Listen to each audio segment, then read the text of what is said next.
में से जितने भी ST SC OBC और देश के माइनॉरिटी रिलीजन वाले, आप सब खतरे में हैं और देश में मुसलमानों की हालत अभी सबसे ज़्यादा ख़राब है। वीडियो के एंड तक में तुम्हें पता चलेगा तुम्हें कौन मूर्ख बना रहा है, कैसे मूर्ख बना रहा है और क्यों मूर्ख बना रहा है। सारा बात रेफरेंस के बेस्ड पर बोलेंगे, जहाँ नहीं होगा बता देंगे। 2006 में राजेंद्र साचर जी ने साचर कमेटी बनाई and they concluded Indian Muslim की कंडीशन हमारे देश के दलित और शेड्यूल्ड ट्राइब से भी ज़्यादा बदतर है।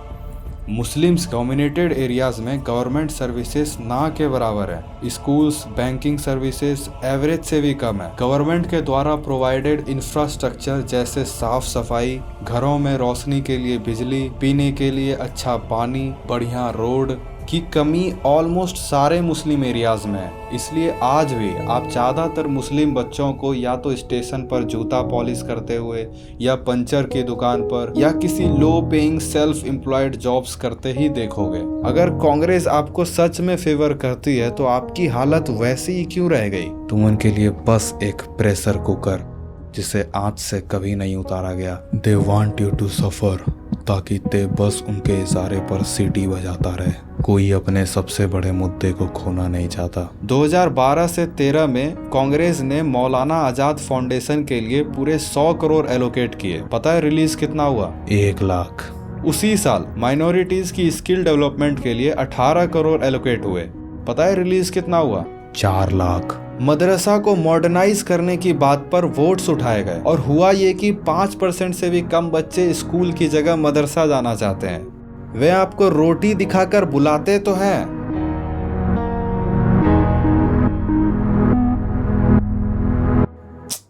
कुछ ऐसा ही वादा उन्होंने इस बार भी किया है। बस फर्क इतना है कि इस बार उनका मैनिफेस्टो उनका नहीं पाकिस्तान का ज़्यादा लग रहा है। सिर्फ इसलिए नहीं कि प्रॉमिसेस खाली मुस्लिम पक्ष में है, बल्कि देश को चाइना और पाकिस्तान का कठपुतली बनाने की स्ट्रेटजी है। मैनिफेस्टो के पेज नंबर 8 में they are again promising to restore Maulana Azad scholarship, जिसे सरकार ने वैलिड रीजन से बंद किया था। पहला रीजन, इसका एम माइनॉरिटी स्टूडेंट्स के कक्षा 1 से लेके 8 तक के बच्चों को स्कॉलरशिप देने का था, जो कि आज तक 1% नहीं हुआ।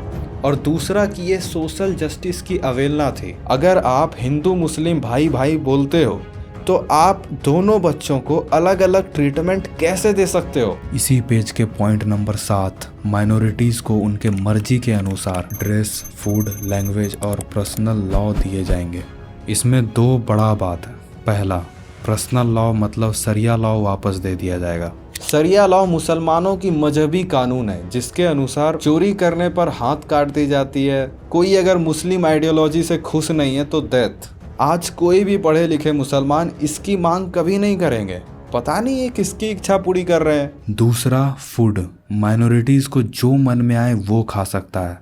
अगर ये इशारा गाय के तरफ है तो माइनॉरिटीज वाले ध्यान से सुने, जब तक एक भी हिंदू जिंदा है ऐसा नहीं होने देंगे। अब आप कहेंगे कई हिंदू वाले बीफ एक्सपोर्ट करते हैं। देखो, हिंदू होने में और हिंदू घर में पैदा होने में अंतर है। इसमें तुम्हारा भी नुकसान है। हम आपस में लड़ बैठेंगे, देश क्या डेवलप होगा जाने जाती हैं, फिर हम लोग जेल चले जाएंगे। ओ 1 मिनट, हम लोग नहीं, सिर्फ हम लोग जेल जाएंगे। ऑन पेज 42 वे लोग कहते हैं कि हम दंगे को रोकने के लिए नया नियम लाएंगे, जो कि एक बहुत अच्छी बात है, पर तब नहीं जब आप कम्युनल वायलेंस बिल लाने की कोशिश पहले कर चुके हैं। कम्युनल वायलेंस बिल 2009 से 2014 के बीच UPA 2 की सरकार यानी कांग्रेस लाने की कोशिश करी थी। इसके अनुसार अगर कभी भी किसी भी बात पर दंगे होते हैं तो दोषी हमेशा मेजॉरिटी यानी हिंदू ही होगा। Civil war confirmed. यही तो चाइना का सॉलिड प्लान है। बहुत पुरानी तकनीक है। अगर किसी देश पर शासन करना है तो उन्हें पहले आपस में लड़ाओ। पेज नंबर 25 पर हाई कोर्ट और सुप्रीम कोर्ट में माइनॉरिटीज जजेस को बढ़ाने की बात की गई है। मतलब आप जुडिशियल डिसीजन कानून या लॉ के बेस्ड पर नहीं चाहते, आपको इंसाफ कास्ट या रिलीजन के बेस्ड पर दिलवाना है। यही बताने की कोशिश है। ये प्रॉमिस करते हैं कि स्पेशली लोअर कास्ट और माइनॉरिटीज स्टूडेंट्स को 7.5 लाख तक की कोलेटरल फ्री लोन दी जाएंगी। फिर वही बात, एक ही परिवार के बच्चों को कम ज़्यादा देने की बात। वैसे इस स्कीम का बेनिफिशियरी मैं भी हो सकता हूँ, पर मुझे ये समझना चाहिए सारे जनरल कास्ट अमीर नहीं होते हैं। ये उनके साथ एक डिस्क्रिमिनेशन होगी। ये आज के दिन जाति बेस्ड जनगणना कराने के वादे कर रहे हैं। ये इतनी खराब चीज है जिससे सिर्फ डिस्क्रिमिनेशन बढ़ती है, लोग भेदभाव करने लगते हैं। इसे तो ब्रिटिशर्स ने भी बैन कर दिया था। मतलब देश के इतने छोटे छोटे टुकड़े कर दो कि यूनिटी दोबारा कभी ना बने। न जाने किस लेवल पर गिर गया है इंसान। सच्चाई ये है कि ये सब तो कुछ भी नहीं था। इनके अलायंस में सीपीआई कम्युनिस्ट पार्टी के जो वादे हैं वो नेक्स्ट लेवल पर है। They are promising to bring article 370 back. मतलब कश्मीर में हमारे देश के जवानों पर पत्थरबाजी फिर से शुरू करवाना चाहती है। इतनी मुश्किल से जम्मू कश्मीर देश से मिला है, वहाँ अब हमारी कॉन्स्टिट्यूशन पूरी तरह से लागू होती है। वे इसे वापस से हटाना चाहते हैं। इसके अलावा CAA को हटाने के वादे कर रहे हैं, जो कि दूसरे पड़ोसी देशों में सताए जाने पर किसी तरह से बचाकर भागकर हमारे देश में आए हैं, हमारे देश में शरण लिए हैं, उन्हें सिटीजनशिप देता है ताकि वो भी बाकियों की तरह गवर्नमेंट स्कीम्स के फायदे ले पाए।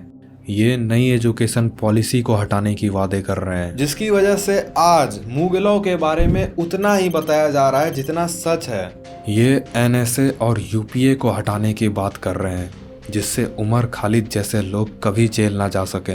उमर खालिद JNU का एक छात्र था। ये खुद को एक एथिस्ट बताता है और भड़काऊ स्पीचेस देकर फुल टाइम दंगे करवाता है। जब डोनाल्ड ट्रंप दिल्ली विजिट कर रहे थे, इसने दंगे करवा दिए। पूरे 72 घंटे तक चला था। 400 से ज्यादा लोग इंजर्ड हुए और 53 लोग मारे गए। आप इसे देशद्रोही भी कह सकते हैं। इसने स्वामी विवेकानंद की मूर्ति तोड़ी थी और भारत तेरे टुकड़े होंगे ऐसा स्लोगन लगाया था इसने। 2020 में ही ये अरेस्ट हो गया था इसी UAPA के तहत, जिसे वे लोग हटाने की बात कर रहे हैं। कांग्रेस की ये अलायंस ये वादे कर रही है कि मृत्यु दंड को हटा दिया जाएगा, जिससे अफजल गुरु जैसे लोगों को बचाया जा सके। अफजल गुरु एक आतंकवाद था जिसने 2001 में पार्लियामेंट पर अटैक करी थी।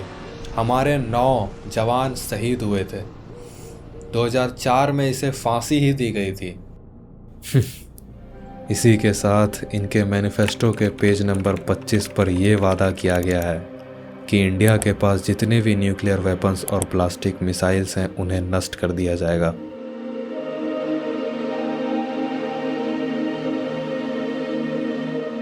Welcome back to 1972। तो आपने देखा कैसे ये सारे प्रॉमिसेस सिर्फ आपके हित में थे और कई सारे वादे जो कि अपने पूरे 60 साल में नहीं कर पाए, उसे वापस से रिपीट किया गया है। दे न्यू कि इन कानूनों को लाने से मेजॉरिटी को दिक्कत होगी और ये लोग आपस में लड़ बैठेंगे। ऐसे कामों की लिस्ट बनाकर उनका मकसद साफ नजर आ रहा है। वे लोग इस देश को एंटी हिंदू और चाइना का कठपुतली बनाना चाहते हैं। ये इनके प्लान्स नहीं है, ये तो चाइना की स्ट्रेटेजी है। They are happy with their money and now they have confirmed it by giving their manifesto. ध्यान से सुनिए, कोई आपको कुछ कहे, मेरी इस बात को आप हमेशा याद रखिएगा। चाइना इन्हें ह्यूज अमाउंट में फंड्स दे रहा है। इस बात का मेरे पास कोई स्ट्रॉन्ग रेफरेंस नहीं है, पर पहले मालदीव्स, फिर बांग्लादेश और चाइना और पाकिस्तान का रिलेशनशिप्स आपको पता ही है। और इनके काम को देखकर लगता नहीं है ऐसा कि चाइना कुछ ज़्यादा ही खुश ना हो इससे। वेलकम बैक टू 1972 बोलने का एक बड़ा रीज़न था, जो कि आपको इस वीडियो में पता चलेगा। जय श्री राम। जय श्री राम।